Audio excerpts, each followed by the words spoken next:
Hello, and welcome to Creepy Raindrops. Before you drift off to sleep, let me tell you a story. A story that will help you relax and fall into a deep, peaceful slumber. Sit or lie down comfortably, and let the world around you slowly fade away. Tonight, I will take you on a journey through the woods, where the air is cool and the shadows of the trees stretch long. As you listen, let your mind relax, your body feel heavy, and all the noise in your head gradually fade away. Before we begin, I'd like to know, which city are you listening to this story from? And what time is it there? A Cry in the Winter Forest. The Haunting of Bear Creek, 2014. It was the winter of 2014 when Michael Donovan, a rugged outdoorsman in his mid-30s, took a trip into the vast wilderness of Bear Creek in northern Michigan. Seeking solace and a break from the grind of daily life, he had spent years pushing the limits of his physical endurance, tackling trails, and hiking through the dense forests that seemed to stretch endlessly into the horizon. This time, however, he wasn't prepared for the isolation he would face, or the terror that would follow. On a cold December morning, the sky was an unforgiving steel gray, the sun hidden behind thick clouds. Snow had been falling steadily for days, blanketing the world in a pristine, eerie quiet. The air was sharp, biting at his skin as he trudged deeper into the heart of the forest. Michael was no stranger to the wilderness, but there was something unsettling about this trip. Perhaps it was the eerie silence, broken only by the crunch of his boots on the frozen ground. Or maybe it was the feeling that something unseen was watching him from the shadowy depths of the trees. By late afternoon, he reached his cabin, a small, isolated structure he had rented for the week. It was a modest place, barely more than a one-room shack with a stone fireplace and a creaky wooden floor. Michael thought little of it at first. He started a fire, unpacked his things, and settled in for a quiet night alone. But as night fell, the sense of unease grew. He felt the cold more acutely now, despite the warmth from the fire, and couldn't shake the feeling that the forest around him was alive with secrets. As darkness fully enveloped the landscape, strange noises began to echo from the woods. The wind picked up, howling through the bare branches, but amidst the gusts, Michael could have sworn he heard something else. A distant, almost human-like cry. It was faint at first, barely audible over the howling wind. But then it came again, louder this time, a heart-wrenching wail that seemed to pierce the night. Michael froze, his heart pounding in his chest. He stood up and moved toward the window, peering out into the thick blanket of snow that shrouded everything beyond the cabin's light. The cry sounded again, closer this time, agonizing, filled with sorrow. He couldn't tell where it was coming from, but it was clear that it wasn't the wind or any animal he knew of. Michael grabbed his coat and stepped outside, the cold biting his skin instantly. He listened carefully, straining to catch any clue to the source of the cry. Another wail echoed through the trees, and without thinking, he set off in its direction. The snow crunched beneath his boots as he moved deeper into the woods, the eerie silence swallowing him whole. As he walked, a heavy sense of dread began to wash over him. The woods felt wrong. The trees, with their twisted branches, seemed to loom overhead, their shadows stretching unnaturally long. The moon, barely visible through the thick clouds, cast faint light on the snow-covered ground, adding an ethereal glow to the already ominous atmosphere. He reached a clearing, the noise now almost deafening, a desperate, guttural cry that echoed in the cold night air. Michael scanned the area, but he saw nothing. Only trees, only the endless expanse of snow. But as he took another step forward, his foot caught on something hidden beneath the snow. He stumbled, catching himself on a nearby tree to avoid falling. Looking down, he saw that he had tripped over an old, worn-out backpack. It was torn, snow-covered, and clearly abandoned for some time. As he knelt down to inspect it, the cry came again, closer than ever. Michael's heart raced. He quickly opened the backpack, but there was nothing inside but a few items: a water bottle, a torn map, and a dirty, blood-stained jacket. The jacket felt eerily familiar. His breath caught in his throat. This was no coincidence. He recognized the jacket, his younger brother's. Tom had disappeared in these very woods 5 years ago, on a hike with friends. The police had called it a tragic accident, but Michael had always believed something more sinister had occurred, something they hadn't found, something that had been hidden from the world. With a growing sense of dread, Michael stood up, the backpack clutched in his hands.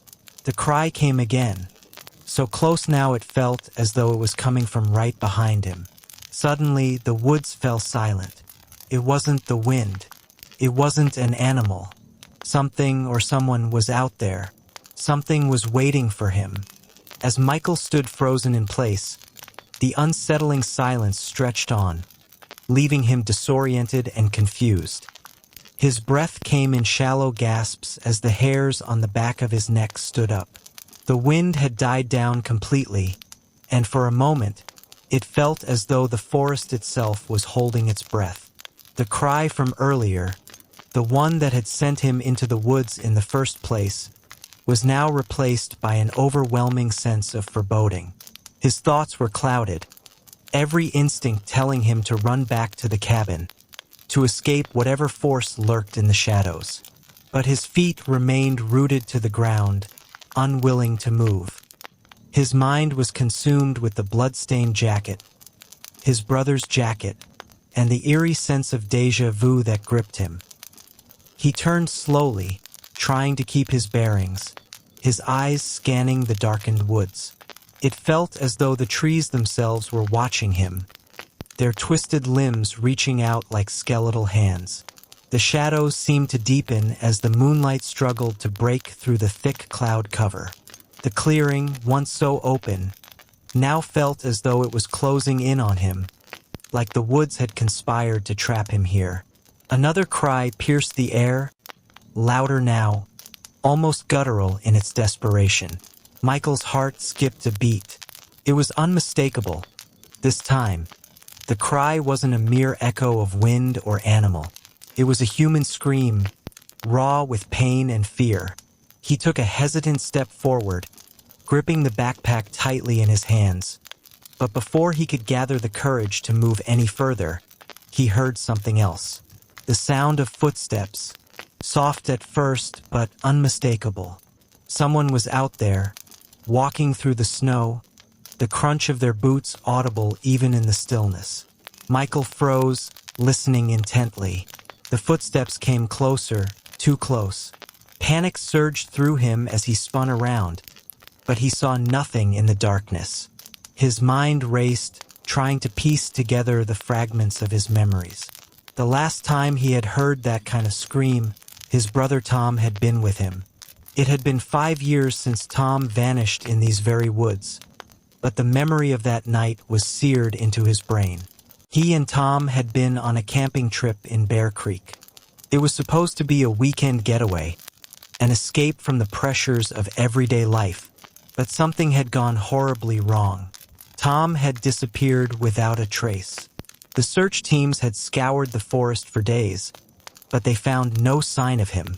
The only clue that had ever surfaced was a torn piece of Tom's jacket, found lodged in the branches of a tree. It had been a brutal winter that year, and the conditions had made it nearly impossible to search the area effectively. But Michael had always known that there was more to Tom's disappearance than the police had said. Now, standing in the same forest, holding his brother's jacket in his hands, Michael could feel it in his bones. There was something here, something that had been waiting for him. The footsteps grew louder, closer. Michael's pulse quickened, his body frozen with dread. He turned his head slowly, trying to see through the darkness. And then he saw it. A figure emerged from the trees, barely visible in the dim moonlight. It was tall, hunched over, as though it was struggling to move through the thick snow. Michael's breath caught in his throat.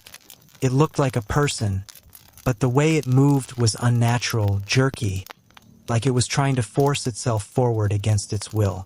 The figure's face was obscured by the hood of a tattered jacket, but Michael could make out the faint shape of bloodstains on the sleeves, staining the fabric dark crimson. Before he could move, the figure stopped. It tilted its head, as though sensing his presence, and Michael's heart skipped a beat. The figure's face was still hidden, but it raised one arm, pointing directly at him. A low, raspy voice emanated from the figure, a whisper that seemed to carry on the wind. "Help me!" Michael's blood ran cold. The voice was faint, distant, yet somehow painfully familiar. It was his brother's voice. He stumbled backward, his mind racing. Was this some sort of twisted illusion? A manifestation of his grief? Or was Tom really out there, trapped somewhere in the depths of the forest, calling for help? His legs shook as the figure took a slow, deliberate step forward, still pointing at him. The cold, paralyzing fear gripped Michael's chest. The cry that had haunted him earlier was now replaced with a whisper, but the words were unmistakable. "Help me!" It was as if the forest itself had come alive, pulling him in with an invisible force. Michael fought the urge to turn and run back to the cabin, to escape the nightmarish reality he had stepped into. But something kept him rooted to the spot. He had to know what was happening. He had to understand why this was happening to him. The figure took another step, its face now more visible, though still hidden beneath the hood. But as it moved closer, Michael could see the shape of the figure's body, the twisted, contorted limbs that seemed to stretch unnaturally. It wasn't human, not anymore. His heart pounded in his chest as the figure spoke again, its voice low and guttural. "Don't leave me." The words sent a chill down Michael's spine. He couldn't breathe. The figure was now mere feet away from him, its eyes glowing faintly from beneath the hood. And in that moment, Michael saw it, the face of his brother. But it was twisted, distorted beyond recognition. His eyes were hollow, the skin pale and stretched thin, as though life had drained from him long ago. Michael stumbled back, his mind struggling to comprehend what he was seeing.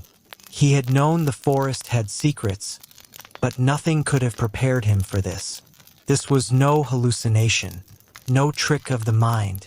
His brother's face stared back at him, but it was twisted in agony, a ghostly reflection of the man he had once known. A voice from behind him broke through his panic. "Michael!" He spun around, heart racing, but there was no one there. The voice had been soft, distant, like a whisper carried by the wind, but it sounded so real. It was his mother's voice, a voice that had haunted him for years, ever since Tom had disappeared. "Michael, help him!" The whisper came again, this time louder. Michael's head spun. He didn't know which way to turn. He felt like he was losing his grip on reality, caught in a nightmare that he couldn't escape. The figure reached out with one long, bony hand, its fingers stretching toward him like a grotesque mockery of life. "Help me!" Michael's vision blurred as he fought to maintain control. He had to get out of here. He had to leave. But no matter how much he willed his legs to move, they wouldn't respond. He was paralyzed, locked in place by the horrifying figure that stood before him. The wind picked up once more, howling through the trees as the figure slowly advanced, the hollow eyes never leaving Michael's face. "Help me!" In a desperate surge of adrenaline, Michael forced himself to move, stumbling backward and falling to the snow-covered ground. He scrambled to his feet, gasping for air, and looked around. He had to get back to the cabin. The figure was closing in on him, and he could feel the ground beneath his feet shift with every step. It was as though the very earth itself was shifting, becoming part of the nightmare. But before he could take another step, a blinding light suddenly illuminated the forest, and the figure froze in place. The light, coming from behind him, was blinding, almost like a searchlight cutting through the night. It was steady, unblinking. For a moment, everything stopped. The figure, Michael, the forest, all of it was frozen in time. Then, a voice cut through the stillness. "Michael!" He turned, his heart leaping in his chest. But this time, it was a voice he knew well. His best friend, Chris. Chris had been part of the search effort when Tom had disappeared. But after years of no answers, Michael had lost contact with him. But now, as the light from the flashlights cut through the trees, Michael felt a sense of relief, followed by a deep confusion. What was going on? What was real? Chris was running toward him, his face filled with concern. "What the hell are you doing out here?" Michael opened his mouth, but no words came out. He wanted to tell Chris about the figure, about the cries, about everything he had seen. But he couldn't. As Chris reached him, the light flickered, and Michael turned back to look at the figure. It was gone. The figure had disappeared, leaving only the lingering sense of something wrong. Michael stood there, staring into the spot where the figure had been only moments ago. His heart was racing, pounding in his chest as though it might escape his ribcage at any moment. The wind had returned, howling through the trees once more, carrying with it the cold bite of the Michigan wilderness. The snow crunched beneath Chris's boots as he approached, but Michael's gaze remained fixed on the clearing, searching for any sign of what had just occurred. Chris's voice broke through the fog of Michael's thoughts. "Hey, you all right? What the hell happened here? You look like you've seen a ghost." Michael opened his mouth to speak but found his throat dry, his words lost. The experience felt too surreal to be spoken aloud. How could he explain what he had just seen, what he had just felt? The terror still gripped him, but now there was a growing sense of confusion and doubt. Was it real? Had it been a hallucination brought on by the isolation and the cold? Chris grabbed Michael's shoulder, shaking him gently. "Come on, man, you need to snap out of it." Finally, Michael's voice broke free. It was Tom. "I saw him. He was there." Chris blinked at him, clearly confused. "Tom? You mean your brother?" "Michael, what the hell are you talking about? Tom's been gone for 5 years." "I know," Michael whispered, his voice shaking. "But it was him. He was standing right there in the woods. I saw his face. But it wasn't him. It was something else. Something wrong." Chris's brow furrowed, and he looked over at the spot where Michael had been standing. The snow was undisturbed. No signs of a struggle. No tracks to indicate anyone had been there other than Michael himself. It was as if the forest had swallowed up the figure completely. "You've been out here too long, man," Chris said gently, concern lacing his words. "Maybe it's the isolation or the cold. You need to get back to the cabin. Whatever you saw, it wasn't your brother. Couldn't have been." Michael felt a wave of frustration wash over him. He wasn't crazy. He knew what he had seen. He had seen Tom, or at least something that looked like him. The feeling of dread, the whispering voice, the distorted face. He couldn't shake the image. Something about the way the figure had moved, the way it had reached out toward him, sent a chill through his entire being. "I'm not crazy, Chris," Michael said, his voice strained. "I swear to you it was him. But it wasn't. It was like something had taken him. Something dark." Chris sighed, running a hand through his hair. "I don't know, man. I think you've had a rough time with all of this. Tom's disappearance, the years of wondering what happened to him. It's got to be messing with your head." Michael shook his head vigorously. "No, you don't understand. I've been looking for answers for years. I felt like something's been off about all of this, but I couldn't explain it. And now I know why. Whatever happened to Tom, it didn't just vanish. It's here. It's still here. Chris's face softened. He knew how much Michael had suffered since Tom's disappearance. But hearing him speak like this, seeing the way he was unraveling, made Chris feel a pang of worry. Let's just get back to the cabin. All right? We'll figure it out together. You don't have to go through this alone. Michael nodded slowly, though his mind was still racing. His feet moved almost on their own as Chris led him back toward the cabin. But the weight of what he had just experienced hung heavily on him. The forest felt different now, as though it was watching him, waiting for the next move.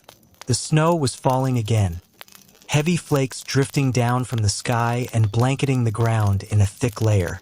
When they reached the cabin, Chris wasted no time in starting a fire in the hearth.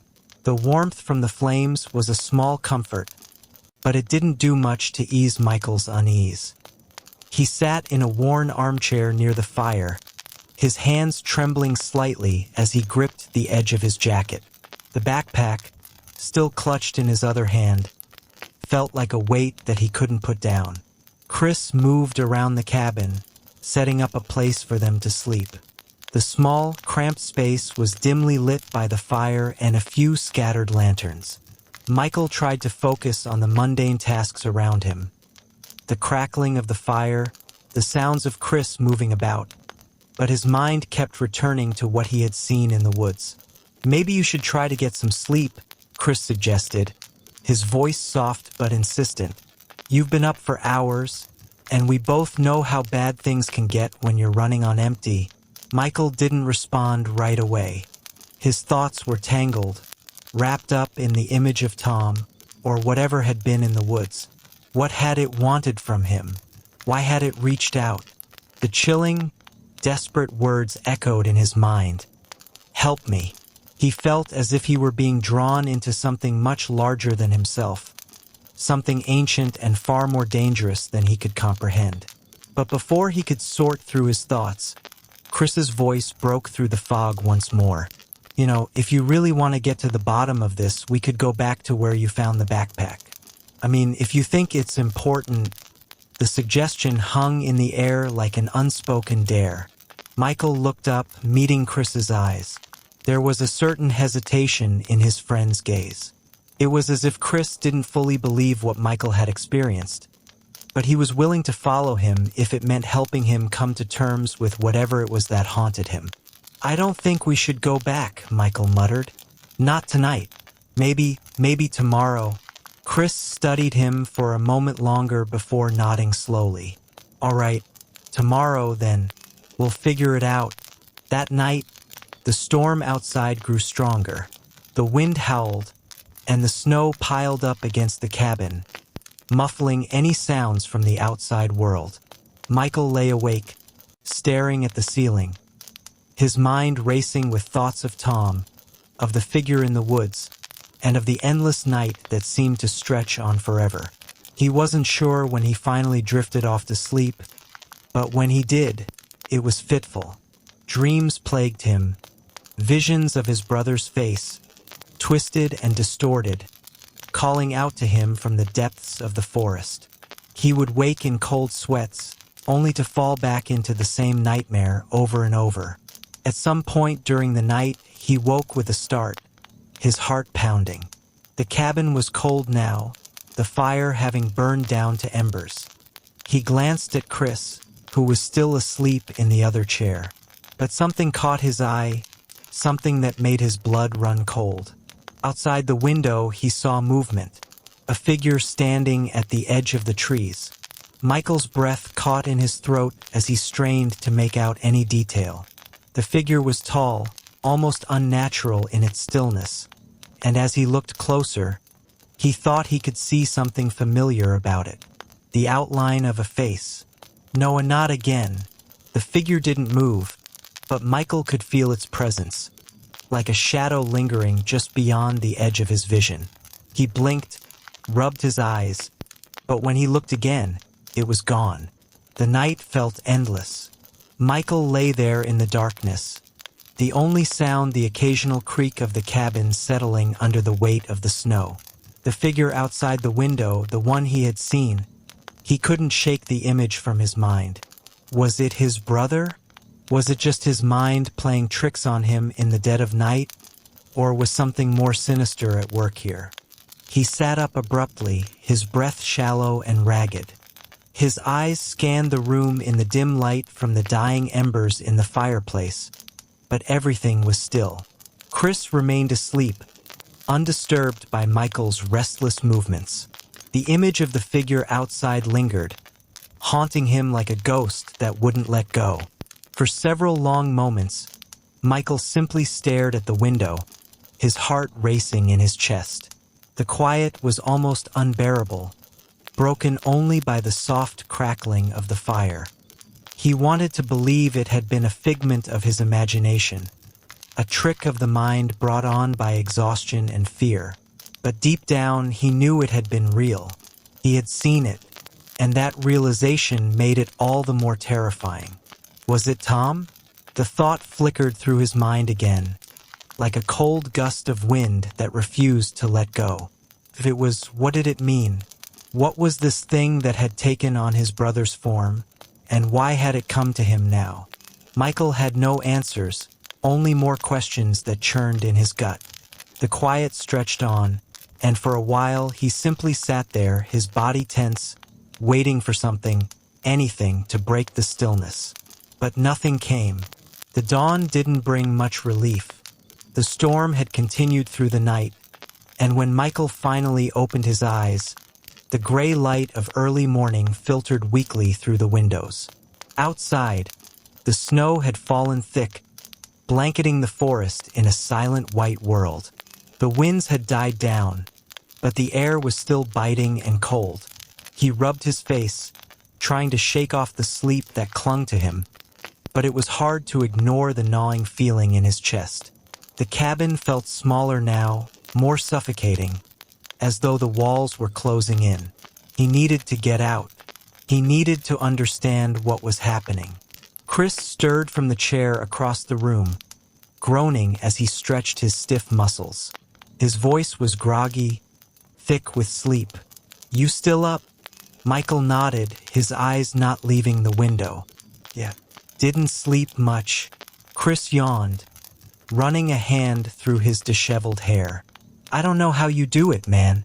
I'd be losing my mind in a place like this." It's creepy. Michael didn't answer right away. His mind was still reeling from the events of the previous night, the figure, the feeling of being watched. "You ever feel like something's watching you?" Chris gave him a sideways glance, half amused. "What, like the forest's got eyes now? You sure you're okay?" Michael turned to face his friend, the words catching in his throat. Chris was right, wasn't he? This place was getting to him. The isolation, the loss of time, the relentless pull of memories. He was letting it all cloud his judgment. He had to snap out of it. He had to get his bearings. "I think we should head out," Michael said suddenly. "Back to the woods. We should go back to where I found the backpack. We'll figure out what's going on." Chris raised an eyebrow. "Are you serious? After last night? You were pretty freaked out." Michael felt the heat rise in his chest. He could hear the doubt in his friend's voice, and it made him angry. Not at Chris exactly, he understood the skepticism, but at himself for not having the answers, for not being able to explain what he had seen.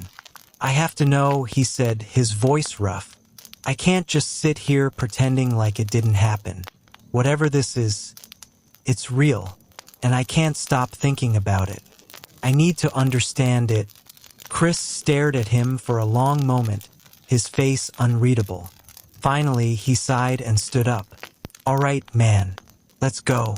The wind had picked up again as they stepped out into the snow, the gusts biting at their skin. Michael pulled his jacket tighter around him, the weight of the backpack a constant reminder of the mystery he was trying to solve. They didn't say much as they trudged through the deep snow, the forest surrounding them like a thick, oppressive wall. The quiet was nearly deafening. broken only by the crunch of their boots and the distant calls of birds. Michael's mind was a whirl of thoughts. What was he expecting to find? Would the backpack hold some kind of clue? Or was it all just a wild goose chase? A futile attempt to grasp at answers that didn't exist? He didn't know, but he had to try. He had to know what had happened to Tom. The journey through the woods felt longer than it should have. The air seemed thicker now, colder, as though something unseen was weighing down on them. The snow had fallen heavily overnight, and the path that Michael had taken the day before was now nearly unrecognizable. They had to carve their way through the dense thicket, their progress slow and deliberate. Finally, after what felt like hours, they arrived at the clearing, the spot where Michael had found the backpack. He stopped at the edge of the clearing, scanning the area. It looked unchanged, frozen in time, the snow still pristine and untouched. There was no sign of the figure, no trace of what had happened. The clearing was as it had been the day before, silent, still, and unyielding. "Well," Chris said, breaking the silence, "here we are. What now?" Michael hesitated, his eyes narrowing as he studied the area. The backpack had been here, just beyond the edge of the clearing. But now there was nothing. No remnants of it, no sign that it had ever been there. The snow was undisturbed. It was as though the forest had erased all traces of the previous day. "This doesn't make sense," Michael muttered. "I swear it was here. Right here." He turned in a slow circle, his eyes scanning the perimeter, but there was nothing. No tracks, no signs of life. It was as if the world had swallowed it whole. "Maybe it was just the wind playing tricks on you," Chris suggested, his tone lighter now, trying to ease the tension in Michael's voice. "You've been on edge, man. I get it. But there's nothing here." Michael didn't answer. He couldn't. His stomach twisted with unease. Something was wrong, deeply wrong. He could feel it in his bones, a gnawing sense that they weren't alone. He turned back toward the trees, scanning the shadows, but there was nothing. No figure, no sign of movement. Just the stillness of the forest, pressing in on him from every side. Then he heard it again, the soft whisper of a voice, distant and faint, but unmistakable. "Help me!" Michael's heart skipped a beat. He spun around, his eyes wide, searching the trees. Chris had heard it too. His expression had shifted from casual disbelief to one of confusion. He turned in a slow circle, trying to pinpoint the source of the voice. "Did you hear that?" Chris asked, his voice low. Michael nodded, his breath catching in his throat. "It's him. It's Tom." Chris's eyes widened. "No way. That's not possible." Michael didn't respond. He was already moving toward the edge of the clearing, the sound of his brother's voice pulling him forward. His legs moved almost on their own, driven by an unseen force. He didn't know what he was expecting to find, but he had to follow the voice. He had to understand. "Michael, wait!" Chris called out, but Michael didn't stop. He couldn't. He had to find the truth. The further he ventured into the forest, the darker it seemed to grow. The trees towered over him like silent sentinels, their branches twisting and creaking in the wind. The voice echoed again, louder now, closer. "Help me!" Michael pushed through the snow, his heart pounding. His legs ached with every step, but he couldn't stop. The voice was growing stronger, pulling him deeper into the woods. He didn't know where it would lead, but he couldn't ignore it. And then, suddenly, he was standing at the edge of another clearing. This one was different. The air felt thicker here, charged with an eerie energy. The snow was stained, as though something had disturbed the ground. Michael took a hesitant step forward, and then he saw it. The figure was standing in the middle of the clearing, its back turned to him. Michael's heart raced as he stood frozen at the edge of the clearing, his breath catching in his throat. The figure before him was unmistakably Tom. Even from behind, Michael could tell it was him. His brother, the man he had spent years trying to find after his disappearance 5 years ago. The silhouette was familiar, even though the moonlight shone strangely off the snow, casting long shadows that made everything seem more surreal. He could feel a knot tightening in his chest, a mix of relief, confusion, and a growing sense of dread. Was it really Tom? The years of unanswered questions, the grief, the constant wondering. Had they all led him here, to this moment, standing in the cold, dark forest? Or was it something else? A trick of the mind? An apparition conjured by his desperate need for answers? Tom? Michael's voice was barely a whisper, tentative, afraid that speaking too loudly might shatter the fragile moment. The figure didn't move, didn't acknowledge his presence. Michael's eyes narrowed as he took a step forward. His pulse quickened. There was something off about the way Tom stood there, unmoving, as if frozen in place. The wind rustled through the trees, but the figure remained perfectly still. The longer Michael looked, the more disconcerting it became. This was his brother, or at least someone who looked like him, but it didn't feel like Tom. With another hesitant step, Michael called again. "Tom, it's me, Michael." The figure turned slowly, its movements jerky and unnatural, like a puppet whose strings were pulled too tightly. Michael's breath hitched in his chest as he met the figure's eyes. But the eyes that looked back at him were not Tom's.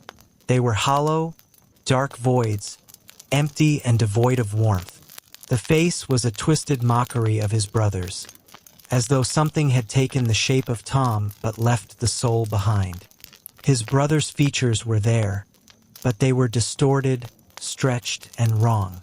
A sharp, bone-chilling whisper carried through the trees, the same voice that had haunted Michael's mind earlier. "Help me!" Michael recoiled, his stomach twisting. This was not Tom. This wasn't his brother. Couldn't be. The voice sounded desperate, but there was a cruel edge to it, a sense of something darker lurking beneath. His mind raced, trying to process the horror before him, trying to make sense of it all. He had to get away, had to turn and run, but his feet felt like they were glued to the ground. For a long moment, the figure just stood there, watching him, its empty eyes staring into his soul.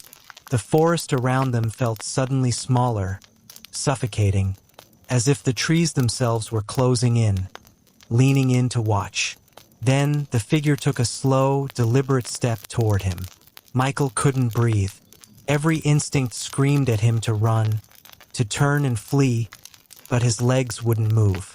He was trapped in the grip of something he didn't understand, something that was slowly, inevitably pulling him closer to the figure. The voice spoke again, only this time it wasn't Tom's voice.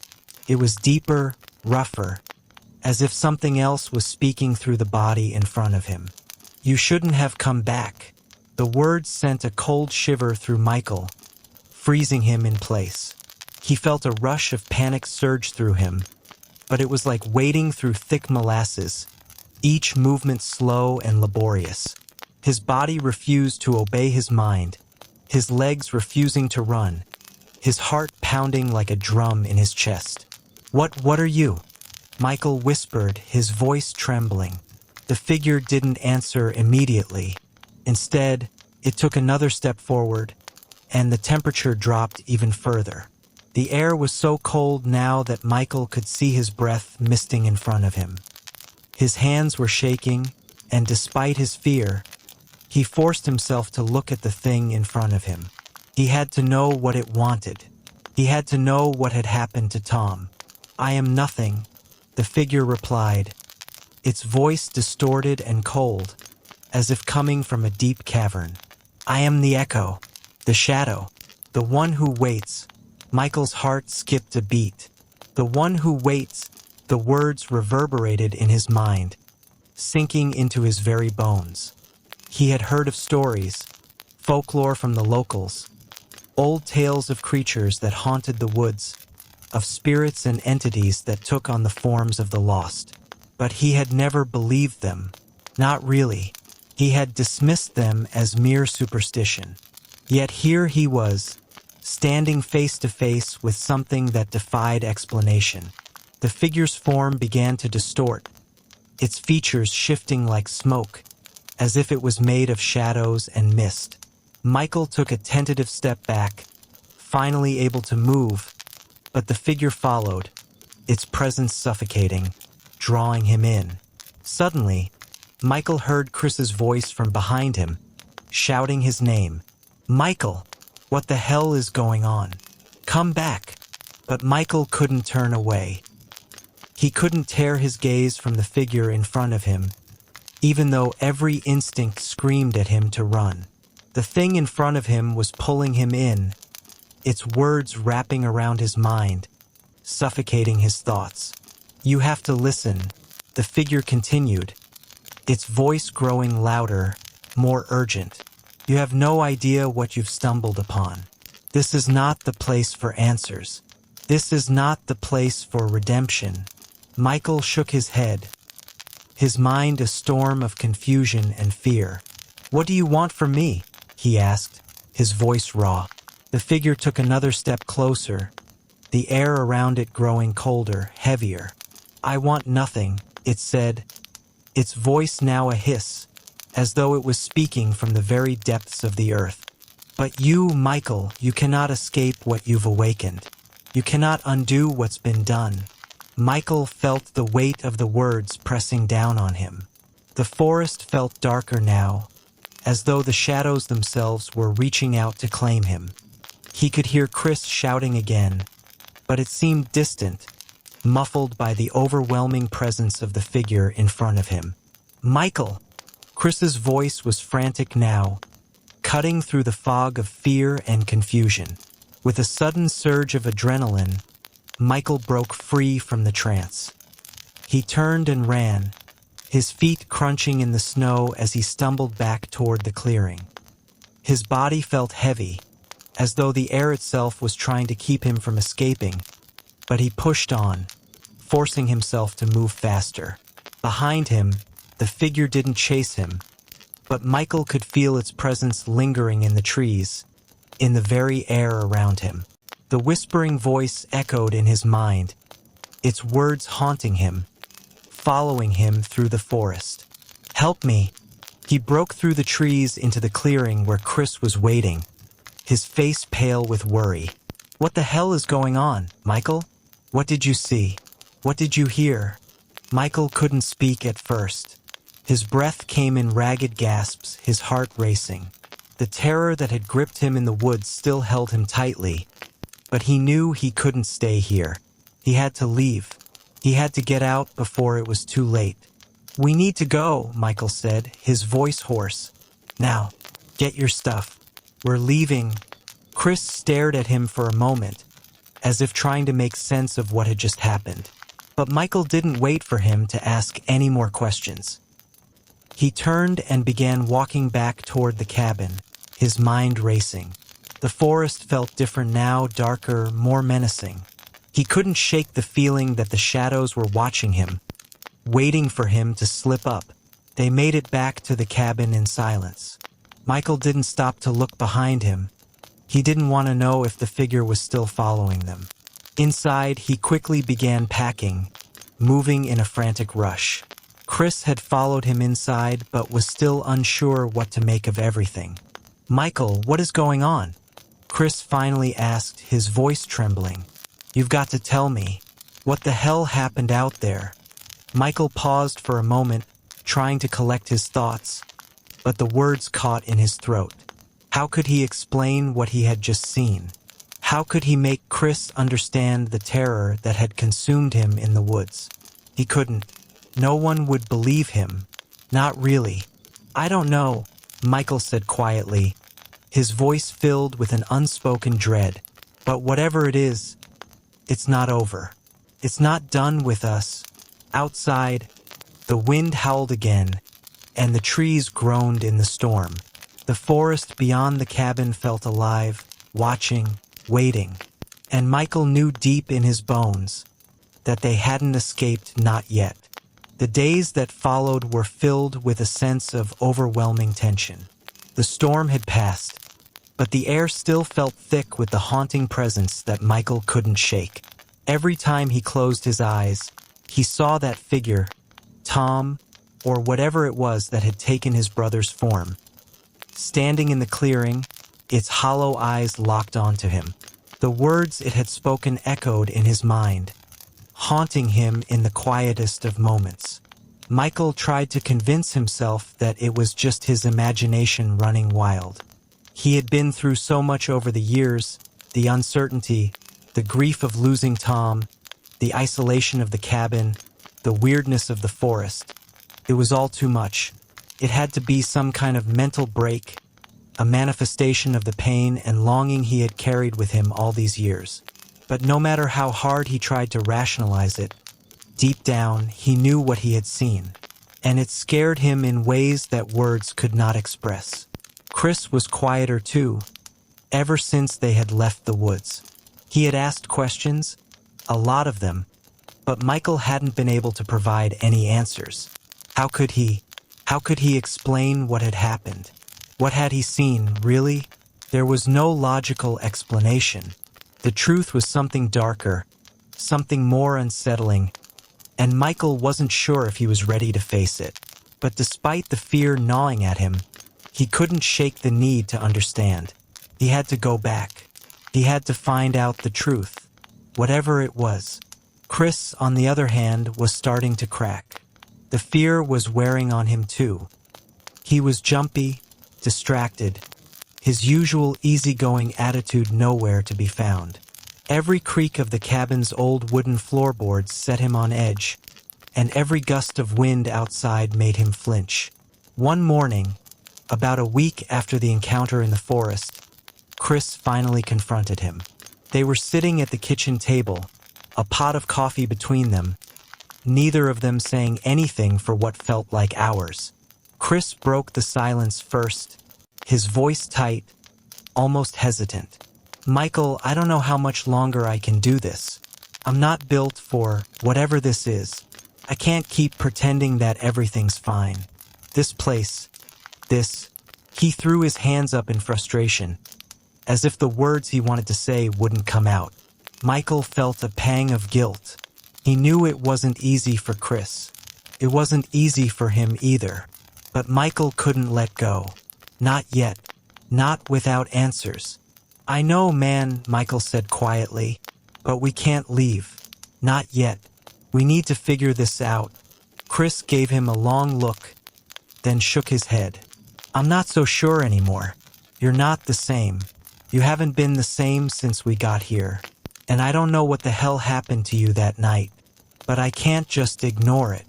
I'm worried about you." Michael's chest tightened. He didn't want to admit it, but Chris was right. Ever since that night in the woods, he hadn't felt the same. It was like something had shifted inside him, like a part of him was no longer whole. Every moment felt charged, as if the air around him had changed, become heavier. "I need to go back to the forest," Michael said, more to himself than to Chris. "I need to find out what's going on. I need to see it for myself." Chris stared at him, his face filled with disbelief. "What? Are you out of your mind? You seriously want to go back out there after everything that happened?" "I don't have a choice," Michael replied, his voice firm. "You don't understand. Something's there. Something real. And I can't leave without knowing what it is." Chris looked like he was about to argue, but then he just sighed, as if giving up. "Fine," he muttered, "but I'm not going with you. I can't do this anymore." Michael didn't blame him. He didn't want to go back either, but something in him, something deep and primal, was pulling him toward that place, toward the answers that had eluded him for so long. He couldn't stop. He couldn't rest until he knew. Later that day, Michael packed a small bag. He checked his gear, made sure he had everything he needed. He couldn't shake the feeling that he was preparing for something more than just a hike in the woods. The air was colder than usual, and the sky was gray, as though the universe itself was warning him. But he ignored it. He couldn't stop now. When he stepped outside, the wind cut through him like a knife, making the journey ahead feel even more daunting. He didn't look back at the cabin, didn't check on Chris. There was only one thing on his mind: the forest. The walk back to the clearing seemed longer this time. The trees felt more oppressive, their twisted branches stretching out like fingers, clawing at the sky. Michael's breath came out in thick, visible puffs as the temperature dropped further. He wasn't sure what he was hoping to find. Some piece of evidence? A clue that would explain everything? Or maybe just an answer? Any answer. When he reached the clearing, it was just as he remembered it. The snow was pristine, untouched. There was no sign of the figure, no trace of Tom, or whatever it had been. The silence in the clearing was deafening, like the world itself was holding its breath, waiting for something to happen. Michael stood there for a long time, looking around, but there was nothing. No movement, no sound, just the quiet, the oppressive stillness of the forest. It was then that he heard it again. That whisper, "Help me!" The voice, so faint at first, grew louder as though it were coming from right behind him. His heart pounded in his chest as he spun around, expecting to see the figure, but there was no one there. Just the trees, the snow, the endless forest stretching out in every direction. The voice came again, this time clearer. "Michael!" He froze, his pulse racing. It was Tom's voice, but it wasn't. It was distorted, corrupted, like a broken radio signal. Michael's mind screamed at him to run, but his legs were rooted to the spot. The voice, it was pleading, desperate, and yet there was something wrong about it, something unnatural. He took a step forward, then another, his feet moving almost of their own accord. The voice led him deeper into the woods, toward a part of the forest he hadn't noticed before. The trees here were older, their trunks gnarled and twisted, their branches thick with age. The air was heavier, darker, and then he saw it. At the center of the thicket was a stone structure, half buried in the snow. It was old, ancient even, the stone weathered and cracked with time. But what made Michael stop in his tracks was the feeling it gave off. It wasn't just the strange energy in the air, or the way the stones seemed to hum with some forgotten power. It was the sense that this place, this structure, had been here long before him. Long before anyone. The voice called to him again, this time more insistent, more urgent. "Michael, help me!" He walked toward the stone structure, his feet moving faster now, almost as if drawn by an invisible force. He wasn't sure why, but he couldn't stop. He had to go closer. He had to understand. When he reached the base of the structure, he saw it. Carved into the stone were symbols, strange markings that he didn't recognize. The air around him felt electric, like static, as though the very fabric of reality was trembling. His hands shook as he reached out to touch the stone, the coldness of it biting into his skin. As soon as his fingers made contact with the surface, a wave of energy surged through him. The world around him seemed to shudder, the trees swaying violently, the ground trembling beneath his feet. And then, everything went black. Michael felt his head spin as the world around him went dark. The sensation was so intense that he thought he might faint. His body was engulfed by an overwhelming wave of dizziness and cold, as though something deep inside him had shifted. His heart raced, and his breath quickened in panic. What had he done? What was that? What had happened when he touched the stone? Felt like time had stopped. The silence was suffocating, thick as though every sound, every whisper, had been swallowed by the oppressive darkness. For what seemed like an eternity, Michael floated in this disorienting void, unable to move, unable to speak. The only thing he could feel was the freezing cold stone under his fingertips, and the pressure building in his chest, the weight of something immense and ancient pressing down on him. Then, slowly, very slowly, the darkness began to recede. His eyes fluttered open, but the world before him was a blur. He could barely see anything through the haze of disorientation and fear. His hands trembled as he tried to push himself up from the ground, but something felt wrong. His movements were sluggish, and his limbs felt unnaturally heavy, as though they didn't belong to him anymore. The forest around him seemed different. The air was still bitterly cold, but it felt off. The trees loomed taller, their twisted branches far more menacing, as if they were watching him. The snow underfoot, once pure and untouched, now seemed darker, tainted with something he couldn't quite identify. The silence had thickened, suffused with an oppressive energy that he could feel deep in his bones. Something was watching him. His heart began to race again, faster this time. He tried to stand, but it was like the earth itself was trying to keep him down. A low, guttural noise rose from deep within the woods. A low growl, distant yet unmistakable, like the growl of some unseen beast. Michael's pulse quickened. Whatever it wasn't friendly. It wasn't natural. He staggered to his feet, his body feeling disoriented and foreign, like a stranger's.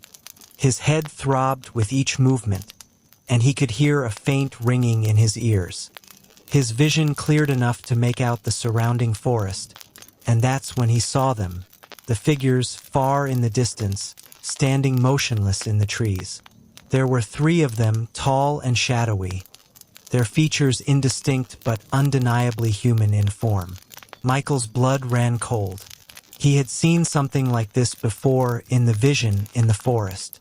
The figures from the clearing. They were watching him, but they weren't moving, not yet. A part of him screamed at him to run, to flee back to the cabin, but his feet wouldn't obey him. They were rooted to the spot, as if something was keeping him in place, forcing him to stay. He couldn't tear his eyes away from the figures. They were getting closer. It was then that Michael remembered the voice. The whisper. "Help me." Was it his brother? Was it Tom? Or was it something else? Something much older, something that had been waiting for years. He wanted to call out, to shout, but his throat felt dry, like it was made of sandpaper. He felt weak, dizzy, as though the weight of the world itself was bearing down on him. Another step forward. The figures moved, shifting with unnatural speed, their limbs jerky and strange. Michael couldn't look away. They were coming closer now, too close. And then one of them spoke, its voice deep and chilling, like gravel grinding in the dark. "You shouldn't have touched it," it said. The voice echoed in his mind, not just in his ears. Michael flinched as the words pierced through him, vibrating deep within his chest, rattling his bones. What are you?"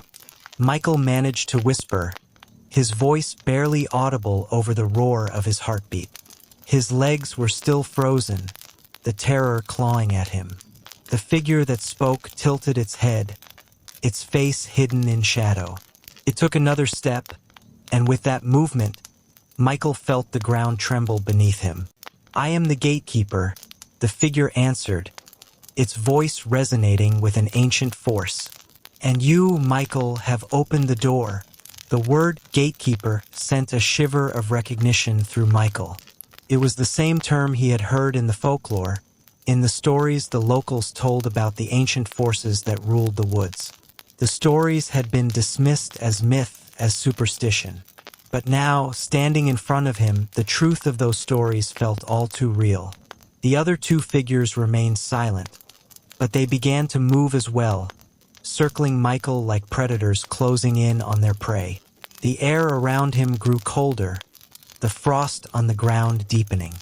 His breath came out in jagged puffs, misting in the freezing air. You open the door, the gatekeeper continued, its voice heavy with an unsettling finality. And now you must face the consequences. You've disturbed the balance. Michael's mind raced. He thought back to the moment when he had touched the stone. What had he awakened? What had he set in motion? He had known there was something dark in the woods, something buried deep in the earth, but he hadn't expected it to be real, to be alive. The figures were almost on him now. Their shapes were blurry in his vision, as though the air itself was distorting their forms. He could feel the weight of their presence, an immense pressure that seemed to crush the very air around him. Suddenly, the ground beneath him cracked, a deep, resonating sound that seemed to shake the very foundation of the earth. Michael stumbled backward, fear coursing through him as the earth splintered and cracked wide open, revealing a yawning black pit beneath his feet. The figures stopped. They had come so close that Michael could see the glint of their eyes, black as night, filled with a cold, ancient hunger. They were waiting, watching him, as if daring him to fall into the pit below. Michael's mind was racing, panic clawing at his chest, and for a moment he considered turning and running. But the figures were everywhere now, their presence so overwhelming that escape seemed impossible. His mind was filled with fragmented images, of the forest, of the stone, of Tom's voice calling for help. But what kind of help could he give? "You've been chosen," the gatekeeper intoned, its voice shaking the very ground beneath him. "You are the one who must close the door, or all will be lost." Michael stared at the pit. His heart pounded in his chest, a drumbeat that drowned out everything else. He didn't understand. How could he close the door? What was the door? What had he done? The fear that gripped him was suffocating, but something deep within him told him that he had no choice. He had to find a way to fix it, to undo whatever he had started. The figures were watching him with an unsettling calm, as if they knew what would happen next, as if they were waiting for him to make the final choice. Michael took a deep breath and stepped closer to the edge of the pit. He could feel the coldness radiating from it, the dark energy that pulsed from within. The shadows seemed to reach out, trying to grab him, to pull him in. Then, something stirred deep within him. A memory, buried for so long, resurfaced. It was a faint image of his brother, Tom, laughing in the sunlight. Of simpler times, when life was easy and full of hope. A part of Michael, the part that still clung to hope, screamed for him to act, to do something, anything. "You have to stop it," the voice said, now clear in his mind. It was Tom's voice, but distorted and fading, as if it were being consumed by the shadows. Michael closed his eyes, taking another step toward the pit. He had to close the door. There was no other choice. The wind howled through the trees, the sky above darkening with storm clouds, and in that moment, Michael knew that everything depended on what he did next.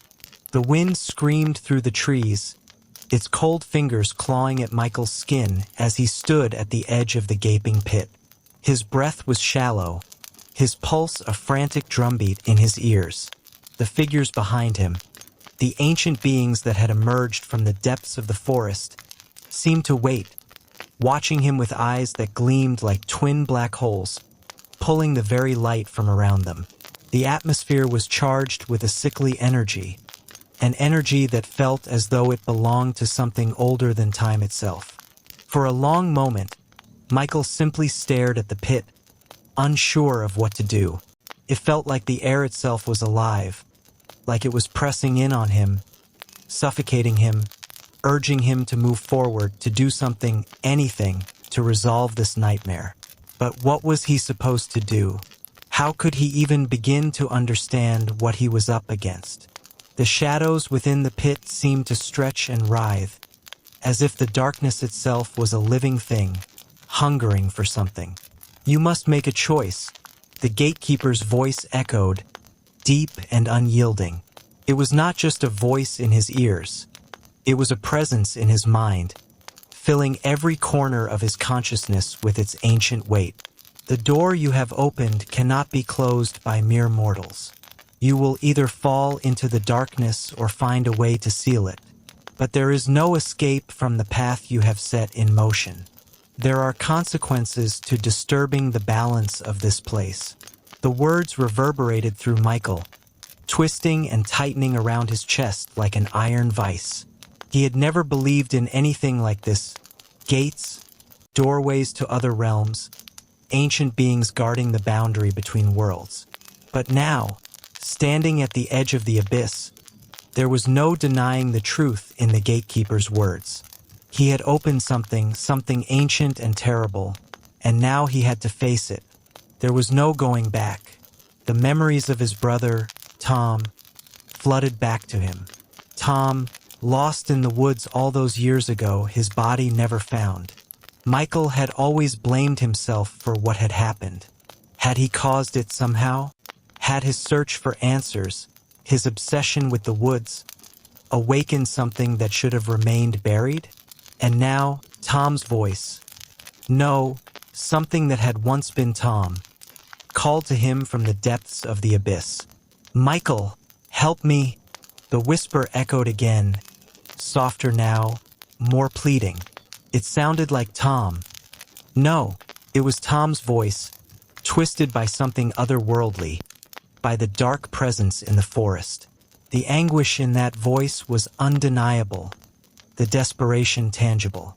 But Michael knew, deep down, that Tom was gone. Whatever had taken his place, whatever haunted this place, was not his brother. You're too late, the gatekeeper intoned, its voice heavy with the weight of centuries. This place, this world, is no longer bound by the rules you understand. The door is open. The old ones have been awakened, and now they demand their due. The question is, will you face them, or will you fall with your brother into the depths of the darkness you've unleashed? Michael's mind raced. He didn't know what he was supposed to do. His thoughts were a jumbled mess, a chaotic swirl of guilt, fear, and confusion. He didn't understand what was happening, what he had gotten himself into. But one thing was clear: whatever had been unleashed, it was far more powerful than anything he could fight. The darkness was ancient, insidious. It didn't care about guilt or redemption. It didn't care about anything except spreading its influence, consuming the light. But something in Michael refused to give up. He wasn't ready to die, not like this. He had come this far. He had to fight. He had to do something. He took a deep breath, steeling himself. "How do I close it?" he demanded, his voice cracking under the weight of his fear. "How do I stop this?" The gatekeeper's eyes gleamed with an unsettling amusement. "You cannot close the door," it said, its tone almost mocking. "You have no power here. Only the old ones can decide what happens next. They have been waiting for centuries, and now they are free." The ground beneath Michael's feet trembled, and the pit seemed to widen, stretching deeper into the earth. The figures began to move, their bodies shifting with unnatural speed, closing the distance between them and him. Michael's legs shook beneath him, but he stood firm, trying to gather whatever courage he had left. "No," he whispered, more to himself than anyone else. "I won't let this happen." The wind howled again, swirling around him like a living thing. The trees groaned and creaked in the storm, their branches clawing at the sky. The darkness seemed to press in from all sides, suffocating him. His eyes darted around frantically, trying to find some way out, some way to fight back against the overwhelming presence that surrounded him. And then he saw it, a glimmer of light, faint but unmistakable, coming from deep within the pit. It was not much, but it was enough to catch his attention. For a moment, he was frozen, torn between the desire to flee and the need to understand what lay beyond the darkness. The voice, Tom's voice echoed again, louder this time, a desperate plea that sent a chill down his spine. "Michael, help me." Something stirred inside him. It wasn't just his brother's voice. It was a call for help from something deeper, something more primal. The forest had claimed Tom, yes, but it had also claimed many others. This was not just about his brother.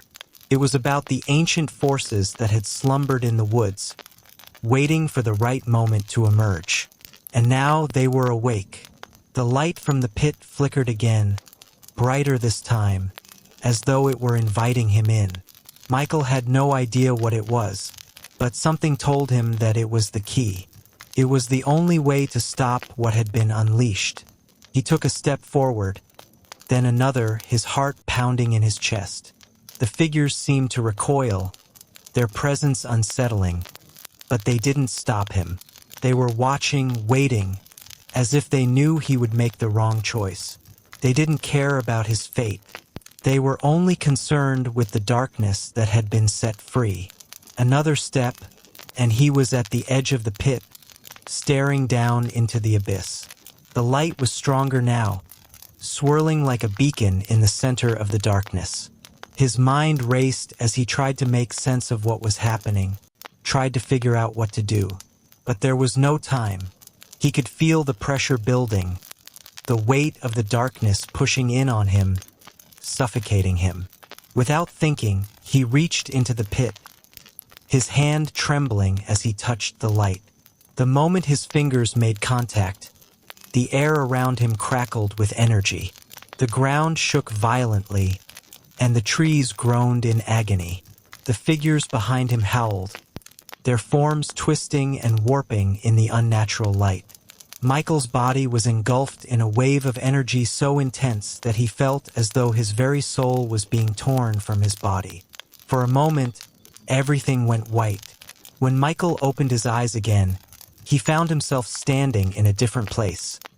A strange, shifting world of shadows and light. The forest was gone. The pit was gone.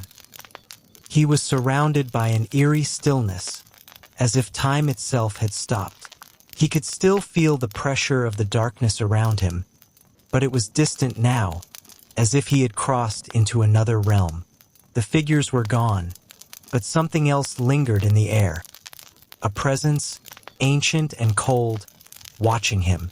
"Welcome," a voice said, not from any one figure, but from the very fabric of this strange place. "You have entered the realm of the old ones. And now, Michael, you must choose. Will you face your destiny, or will you fall with the darkness you've set free?" Michael's heart raced. This was it. This was the moment he had been dreading, the moment of truth. He had no idea what lay ahead, but he knew one thing for certain. There was no turning back. The gate had been opened, and now he had to face the consequences. He took a deep breath, gathering his strength. "I will face it," he said, his voice steady, despite the fear gripping his heart. And with that, the shadows closed in. As Michael stood in that strange, ethereal space, his mind reeled. The air around him was thick with an unsettling quiet. It felt as though the very fabric of reality had been torn, leaving him floating in a liminal world that existed somewhere between the realms of the living and the dead. The faint glow of light in the distance was the only thing that broke the oppressive darkness surrounding him. His feet were not touching anything solid. He felt like he was suspended in midair, his body weightless, untethered. The voice had faded, leaving a lingering echo in the air that seemed to resonate with the very core of his being. He couldn't see the source of the voice, but he could feel its presence. It was everywhere, woven into the fabric of this place, embedded in the very molecules of the air. It was as if the realm itself was alive, and it had been waiting for him. "You have entered," the voice intoned once more, softer this time, as though it were speaking directly to him. The words were not spoken aloud but were felt, an understanding that pierced his consciousness, flooding him with ancient knowledge. And now you must decide what kind of man you are. The stillness in the air grew heavier, thick like smoke, but it wasn't smoke. It was the weight of eons, the suffocating presence of something far older than the earth itself. Michael felt the pressure in his chest, as though the entire universe was pressing down on him, testing him. A single step forward felt impossible, as if the very ground beneath his feet resisted him, unwilling to allow his movement. "What do you want from me?" Michael asked, his voice trembling slightly in the silence. He didn't know who or what was speaking to him, but he could sense its power, its influence. It was the same power that had caused the trees in the forest to move and shift, the same presence that had pulled him into this dark, liminal space. It was the force that had kept him from leaving the woods, from escaping this madness. The light flickered again, growing brighter. As it did, the shadows surrounding him seemed to deepen, becoming more oppressive. Figures began to appear within the shifting shadows, twisted, grotesque shapes, their features distorted, like reflections in a broken mirror.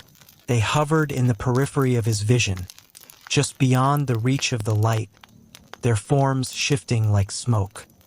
He could sense their eyes upon him, their gaze heavy, unblinking, waiting. "You've awakened us," the voice replied, its tone thick with a deep, unsettling satisfaction. "And now you must face the consequences. The path you have taken is irreversible. The door you opened cannot be closed, but perhaps you can still alter the outcome." Michael's heart pounded in his chest. "How?"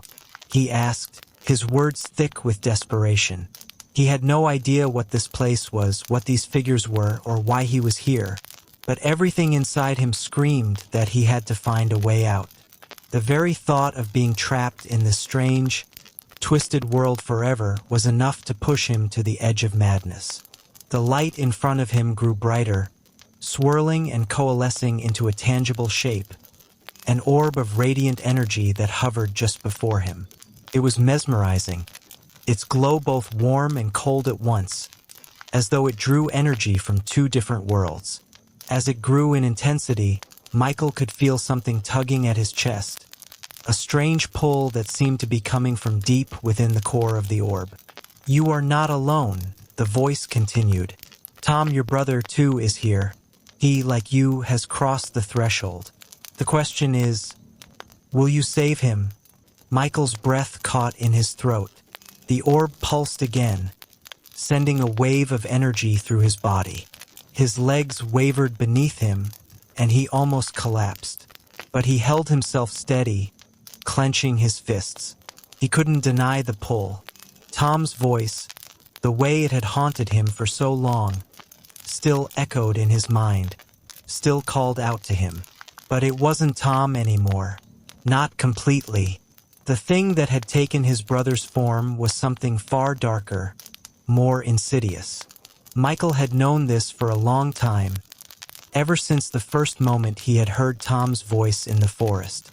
"Tom is lost," the voice said, "but there is still a chance for him, if you are willing to make the sacrifice." The orb in front of him pulsed again, sending ripples of light cascading through the air, bathing the space in a warm, eerie glow. The shadows seemed to shift, growing restless, as though they were alive, hungry. The figures in the darkness flickered like flames, growing more solid as the light from the orb spread, until they were standing before him, their eyes dark and fathomless.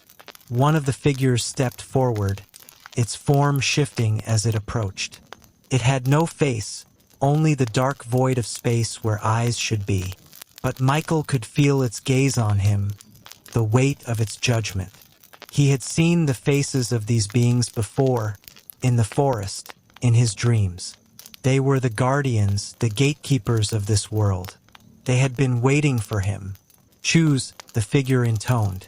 Its voice was hollow, as if it were speaking from the depths of a grave. "Your brother's soul is bound to this realm now. You can free him, or you can join him." The decision is yours. The words echoed in Michael's mind, reverberating through the very air itself. He could feel the pull of the orb, the pressure growing in his chest as it tugged at his soul. The darkness surrounding him seemed to close in tighter, suffocating him, as if the very world was closing around him. He could almost hear Tom's voice again, pleading with him. But what was it really? Was it his brother, or was it the thing that had consumed him? You cannot save him, the gatekeeper's voice warned, its tone dark and foreboding. You can only save yourself. Michael closed his eyes for a moment, trying to clear his thoughts, trying to understand. He had been searching for answers for so long. He had wandered into this cursed place seeking the truth behind Tom's disappearance. But he had found something far darker than he had ever imagined. The forest, the stone, the figures, they were all part of this ancient, unholy force. And now he was bound to it, caught in its web. But could he still save Tom? Could he undo the damage he had done? The orb pulsed again, brighter now, sending a wave of energy through him, causing his body to tremble. He felt his heartbeat quicken, his mind racing as the gravity of the decision settled upon him. There was no way back. He had opened the door, and now he had to face the consequences. But there was still hope, wasn't there? A chance, however slim, that Tom could be saved. A chance that he could make things right. If only he could find the strength. The figure before him spoke once more, its voice soft but heavy with meaning. "You will make the right choice," it said, its words almost a command. "But be warned, every decision has its cost, and the cost of saving your brother may be more than you are willing to pay." The darkness seemed to grow louder, its weight pressing against him from all sides. Michael felt as though the very air around him was becoming thicker, heavier. He could feel the pulse of the orb in his chest, a rhythmic thudding that seemed to match the beat of his heart. The figures around him shifted, their forms flickering and warping, but their eyes never left him, watching his every move. It was his choice, his moment, the decision that would shape the fate of everything. The weight of the world seemed to rest on his shoulders, and for a moment, he thought he might crumble under the pressure. But then, a strange calm washed over him. He knew what he had to do. He could no longer run from it. He had already come so far. He had already crossed the threshold. Now all that was left was to see it through. Michael took a deep breath, gathering his strength. The orb pulsed again, brighter, stronger. He reached out, his hand trembling as he extended it toward the light. This was his choice. He stepped into the light. The light engulfed Michael, wrapping him in its warmth and brightness. For a brief moment, everything was silent, calm, as though the entire world had stopped to watch his decision unfold. The oppressive darkness that had surrounded him seemed to retreat, giving way to an almost peaceful nothingness. Yet, even in this calm, there was an underlying tension, a weight that pressed heavily against his chest, making it hard to breathe. He felt the energy of the orb coursing through him, like a living, breathing force. The light pulsed in rhythm with his heartbeat, steady and persistent, anchoring him to this strange, otherworldly place. It was then that Michael realized the choice he had made was irrevocable. There was no turning back. The figures, the twisted, shadowy entities, remained at a distance, their forms flickering between presence and absence. Their eyes glimmered with dark satisfaction, watching Michael with an unsettling patience. They did not need to speak again. The price for stepping into the light had already been set.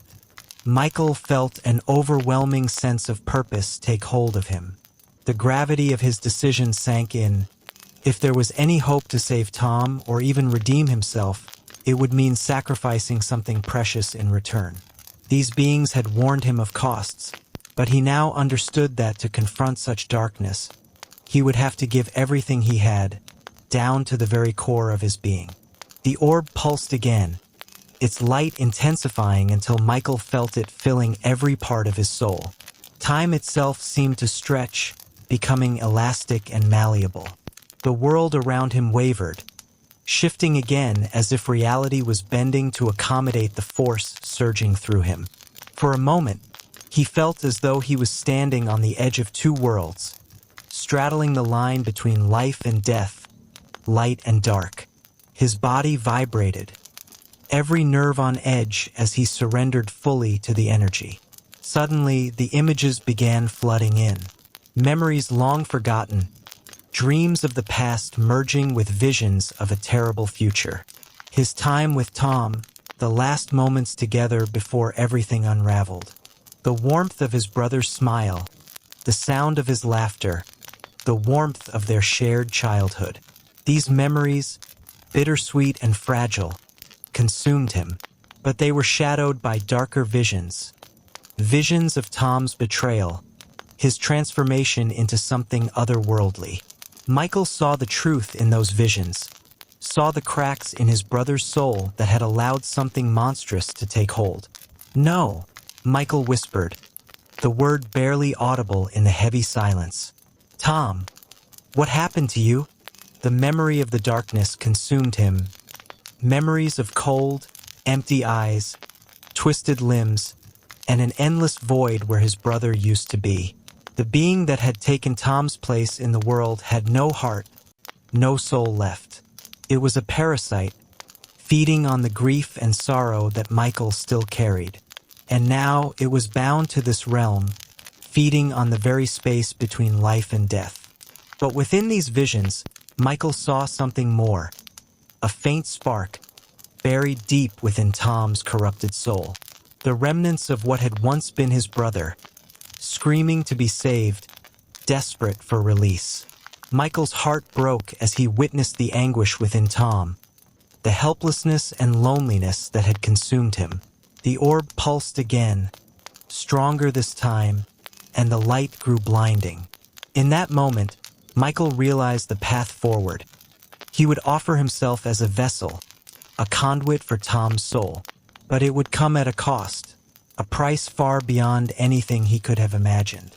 His body, his soul, and perhaps even his very essence would be sacrificed to pull his brother free from the abyss that had swallowed him whole. Tears stung Michael's eyes as the realization set in. There was no other way. He would die in this place, in this dark realm of twisted shadows, but in doing so, he could save Tom, the boy he had once loved, the brother he had lost. "I'll save you," Michael whispered, his voice trembling as he reached out once more, drawing the light into himself. It felt like lightning coursing through his veins, a raw, searing pain that tore through his body. His breath caught, and he fell to his knees, clutching his chest as agony consumed him. The figures watched in silence, their hollow eyes gleaming with dark satisfaction. They knew the cost would be great, but it mattered not to them. This was a realm where only sacrifice could bring anything of value. Michael had willingly bound himself to the ancient forces to save his brother, and they reveled in that inevitability. The light consumed him, filling him with every memory, every emotion tied to Tom's existence. It was agony, pure and absolute, as Michael felt himself slipping into darkness, surrendering fully to the energy. The gatekeeper's words echoed faintly in his ears. Asterisk, there is no return from this path. You will pay the price with your life. Asterisk. And Michael accepted it. For love, for guilt, for his brother, he was ready to give everything. But as Michael surrendered to the light, something unexpected happened. The orb, which had taken everything from him, began to shimmer, and then it split. Two figures emerged from the light, one familiar and one completely foreign. Tom stood before him, now whole and free from the darkness that had consumed him. The boy Michael had once loved, whose laughter and warmth had filled his life with joy, was there in his purest form. But something else stood beside him, a shadow, indistinct but oppressive. "It's over, Michael," Tom said softly, tears streaming down his face. His voice was cracked, raw with emotion.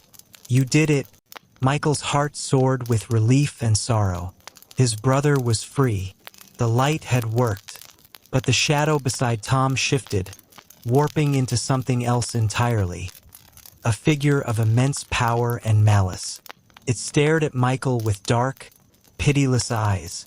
"No," the voice hissed, filled with rage and betrayal.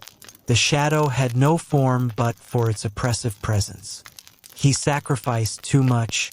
The gatekeeper's voice, distant yet commanding, boomed across the realm. "Michael," it intoned, "your soul is claimed." The shadow consumed Michael before he could protest, dragging him into an abyss darker than the one he had freed Tom from. His body was torn apart by the weight of the ancient force, and yet, in that final moment, he felt peace because Tom was free. The realm began to crumble, the light vanishing as the shadows reclaimed it all. The gatekeeper's laughter echoed across the void, a haunting cackle that warned of more darkness to come. As the world collapsed, Tom was left alone in that strange space, broken and hollow. His brother had sacrificed everything for him, but in the end, it hadn't been enough. The darkness was too powerful, too ancient, and now it would spread further, claiming others, binding them to its will. Tears streamed down Tom's face as he sank to his knees, helpless against the weight of it all. The voice echoed one last time. "You cannot escape." Tom was left with nothing but his sorrow, the cost of his freedom far too high. The atmosphere around Tom was suffocating. The realm that had once pulsed with strange energies now seemed to collapse inward, like a dying star slowly imploding, taking everything with it. His brother, Michael, was gone, swallowed by the forces they both had dared to confront. The light that had briefly surrounded them was now extinguished, leaving only the oppressive darkness. Tom stood alone in the void, feeling the crushing weight of both his loss and the consequences of his own actions. His breath came in shallow gasps, his limbs heavy with fatigue and sorrow. He wanted to scream, to rail against the injustice of it all, but the words felt foreign on his tongue, swallowed by the abyss. The pain in his chest was raw, more profound than anything he had ever felt before. His brother had given everything to save him. But was it really saving him? Was he truly free from the darkness that had claimed him? Or was he simply another pawn in this terrible game? The shadows shifted around him, still watching, still waiting. The dark figures, whose forms flickered at the edge of his vision, had not disappeared. They were like vultures, circling, their hollow eyes always fixed on him. He could feel their presence like 1,000 pricks against his skin. It was as though they were feeding off his grief, his guilt, his fear. "You didn't think it would be that simple, did you?" A voice echoed from the darkness, low and venomous. It came from everywhere and nowhere at once, as if the very air was speaking to him.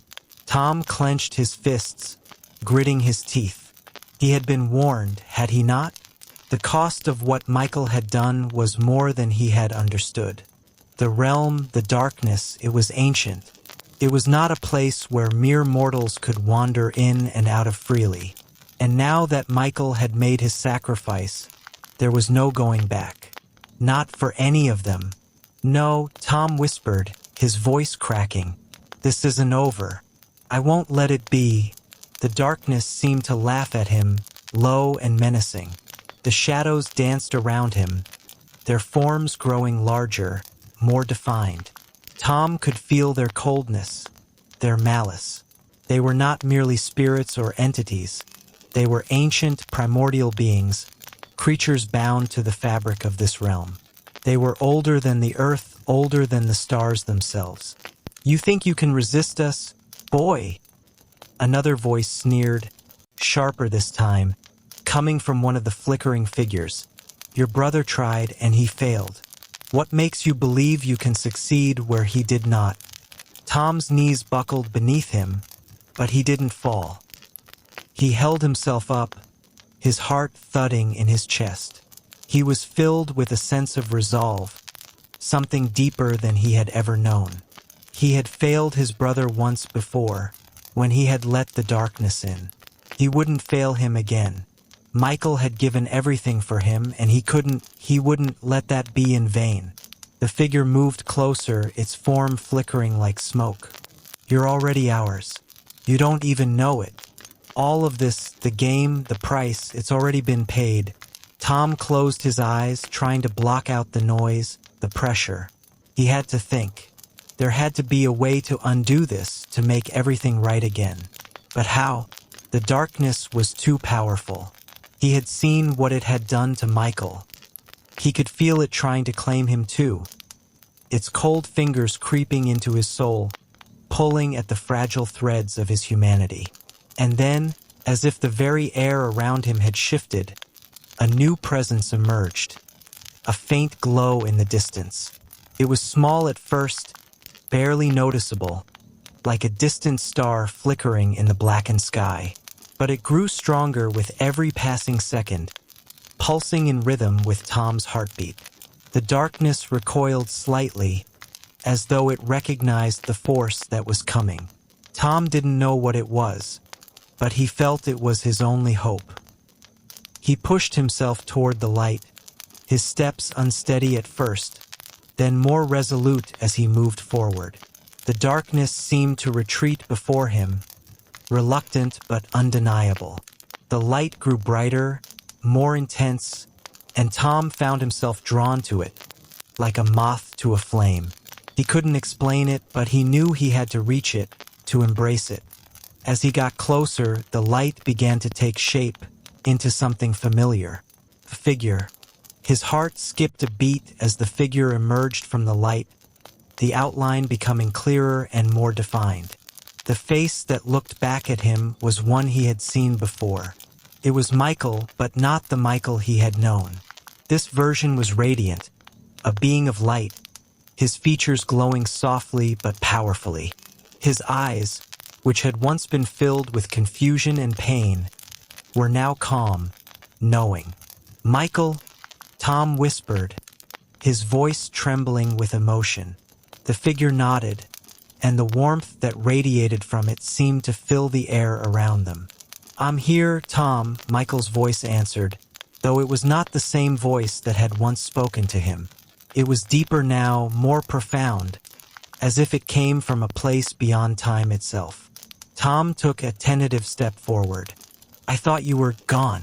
I thought you—" Michael held up a hand, stopping him. "I'm not gone, Tom, but I am different. What I gave, what I sacrificed, has changed everything. I'm no longer bound by the laws of life and death, but I am here to guide you, to help you." Tom's mind raced. "Guide me? What do you mean? How can you help me? I don't even understand what's happening anymore. Everything's falling apart. The darkness, it's everywhere." Michael smiled softly. "It's not too late. There's always hope, Tom. Even now, even in the face of all this darkness, you have the power to make things right. But you must let go. You must trust me." Tom felt a pang of doubt. How could he trust anything in this place, in a realm where reality twisted and bent? How could he trust himself when everything he had done had only led to more suffering? "I failed," Tom said, his voice thick with guilt. "I let it happen. I let myself fall into that darkness. And now, Michael's gone because of me." Michael's form softened, his expression full of compassion. "No, Tom, you didn't let it happen. You were deceived, just as I was. But you have the strength to resist now. You have the power to change things. You always did. The darkness thrives on fear, on regret. It feeds on the belief that you're powerless. But you're not." Tom's chest tightened with emotion. Could he really do it? Could he really undo the damage? Was there any hope for redemption? For Michael's sacrifice not to be in vain? Michael's voice resonated in his mind. The light is within you, Tom. It always has been. You can't change the past, but you can change the future. You can break the cycle, free us all. Tom closed his eyes, letting the weight of Michael's words sink in. The darkness around him pressed in, its icy fingers trying to pull him back. But he felt a warmth begin to spread through his body, growing stronger with each breath. He wasn't alone. Not anymore. When he opened his eyes, he saw Michael's form shining brighter than ever, his presence a beacon in the overwhelming darkness. For the first time in a long time, Tom felt something stirring deep within him. It wasn't fear. It wasn't regret. It was resolve. With a deep breath, Tom stepped forward, his hand reaching out toward the light. The shadows recoiled, but they were no match for the strength that surged within him. He could feel the pull of the darkness, but he resisted it. This time he would not give in. The light enveloped him, and for a moment, there was nothing but peace. It was the kind of peace he had longed for, the kind of peace he thought was lost forever. But even in this moment of clarity, Tom knew that the battle was far from over. The darkness was not something that could simply be defeated in a single moment. It would always return, always try to claim what was rightfully its own. But he would be ready. He had the strength, the light, and the love of the brother he had lost but never truly would, and together they would fight. The light enveloping Tom seemed to grow in intensity, surrounding him with a brilliant warmth that was at once familiar and entirely foreign. The shadows, once oppressive and suffocating, writhed in the wake of the light, like creatures recoiling from an unknown force. Tom could feel the darkness attempting to pull him back into its clutches, but for the first time since he had entered this cursed realm, he didn't feel helpless.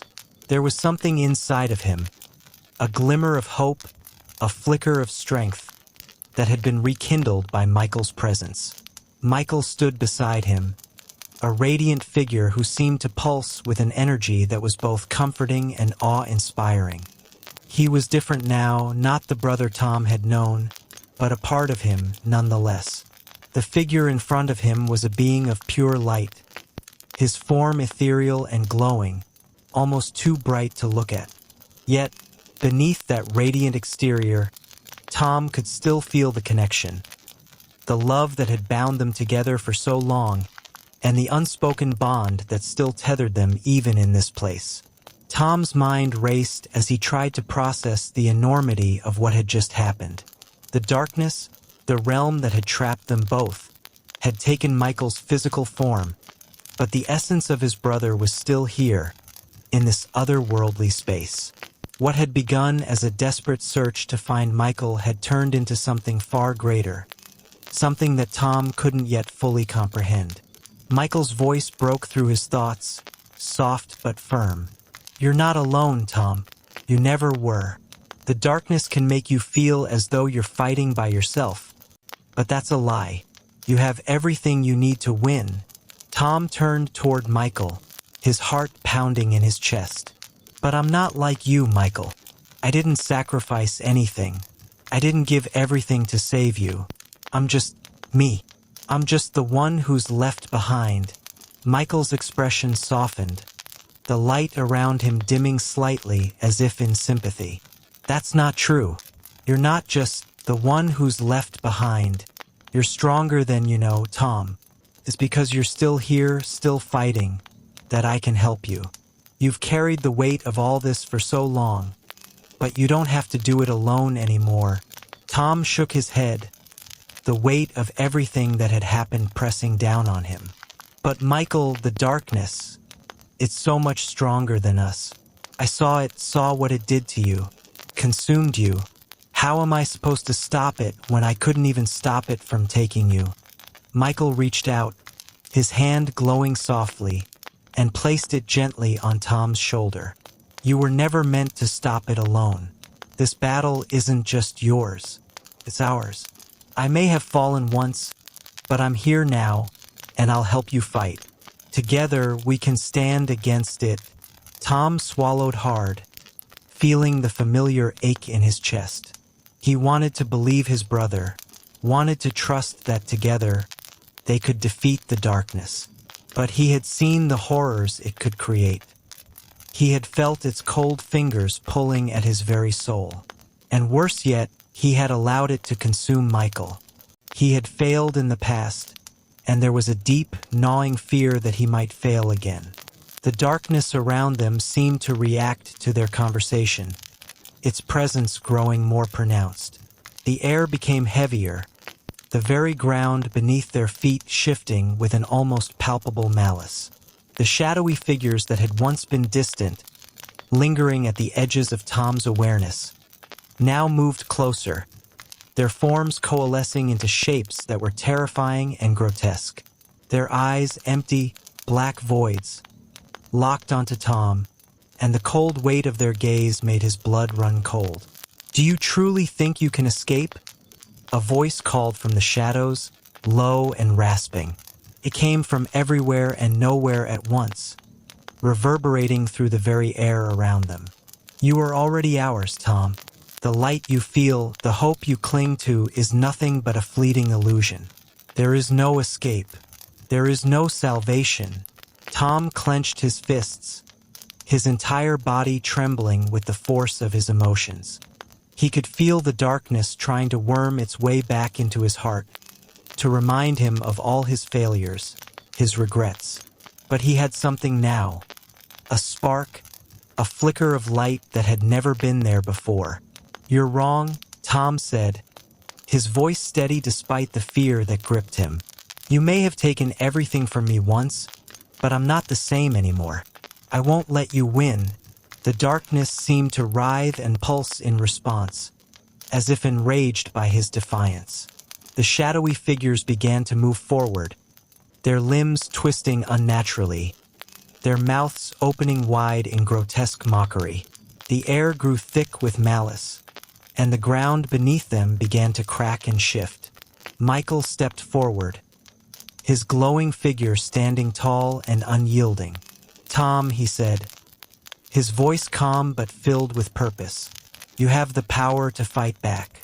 Don't let them make you believe otherwise. You don't need to be perfect. You don't need to be the strongest. You just need to stand, to resist." Tom's breath hitched in his chest as he looked at the dark figures that loomed before them. The shadows twisted and writhed in ways that defied logic, their forms constantly shifting, becoming something worse with every passing moment. Yet, despite their terrifying presence, Tom could feel the strength Michael had given him beginning to take root within himself. He didn't need to be perfect. He didn't need to fight this battle alone. He wasn't alone. For the first time, Tom reached deep within himself, tapping into the very core of his being. He felt the light that Michael had shown him, the hope that had once seemed so far out of reach, growing brighter inside him. It was the light of love, of brotherhood, of everything that he had ever fought for. It was the strength to keep going, even when the world seemed to be falling apart around him. The darkness recoiled, as if the light within Tom was a physical force that it could not withstand. The shadowy figures hesitated, their forms flickering, uncertain. Tom stepped forward, his voice growing louder, filled with conviction. "I am not afraid of you. You can't break me. You can't take me. I will fight for what's left of my family. I will fight for Michael."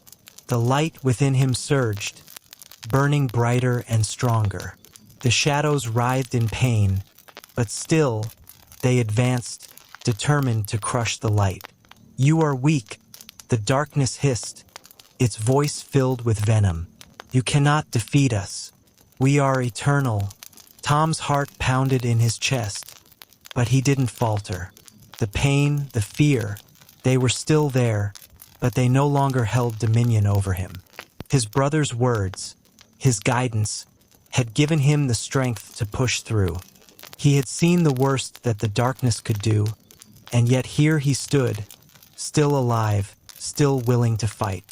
"I'm not weak," Tom said, his voice steady now. "I've seen what you do to people. I've seen what you did to my brother. But I'm not going to let you win." And with that, he reached out, his hand glowing with a fierce, blinding light. The shadows recoiled, screeching as if in agony, but Tom held his ground. The light surged outward, pushing against the darkness with all the strength he had left. It wasn't just a physical force. It was the manifestation of every ounce of love and determination he had inside him. The darkness, for the first time, began to falter. The light around Tom exploded, filling the entire space with its blinding brilliance. The darkness, which had once seemed all-consuming, faltered and shrank back, its oppressive grip loosening with every passing moment. The shadows screeched in terror as if they had never known such resistance. But no matter how hard they fought to reclaim the world around them, it was too late. Tom stood firm, his hands raised, his heart steady. He had faced the very heart of darkness and refused to be consumed by it. The love for his brother, the hope he had fought so hard to preserve, had broken through, shattering the realm's oppressive hold over them. The shadows hissed one last time before dissolving into the void, leaving behind nothing but the fading echoes of their presence. Michael's form, bathed in light, appeared beside him once again, a soft, knowing smile on his face. "You did it, Tom. You won." Tom felt the weight that had been on his shoulders for so long finally lift. The fear, the guilt, the crushing despair. They were gone, replaced by a sense of peace, of finality. His brother had sacrificed everything for him, and now they had both triumphed together. "I couldn't have done it without you," Tom whispered, his voice thick with emotion. Michael's smile softened. "We did it together, and that's what matters." As the light around them began to fade, the world around them shifting back to something more familiar, Tom knew that the battle was over. The darkness had been defeated, but more importantly, he had found the strength to face his fears, to push through his doubts. He had honored his brother's sacrifice. He had set them both free. With a final glance at Michael, Tom felt a sense of closure, knowing his brother's spirit would forever be with him. The realm, once filled with terror and uncertainty, now shimmered with a soft, comforting glow, one that promised a future free from the shadows that had once dominated their lives. And as the world around him began to shift back to the normalcy of reality, Tom took one last deep breath, feeling the light within him settle and calm. The journey had been long, and at times it had seemed impossible, but in the end, they had prevailed. As the night draws to a close, we bid farewell to Tom and his brother, Michael, who found peace at last. It's a reminder that no matter how dark the world may seem, the light within us is always stronger. With love, strength, and a little courage, we can overcome even the deepest shadows. Good night, dear listener. May your dreams be peaceful, and may you find strength within yourself, just as Tom did. Thank you for joining us on this spine-chilling journey. Until next time, don't forget to subscribe, and we'll meet again in another terrifying tale. Sleep well, and may your dreams be filled with light.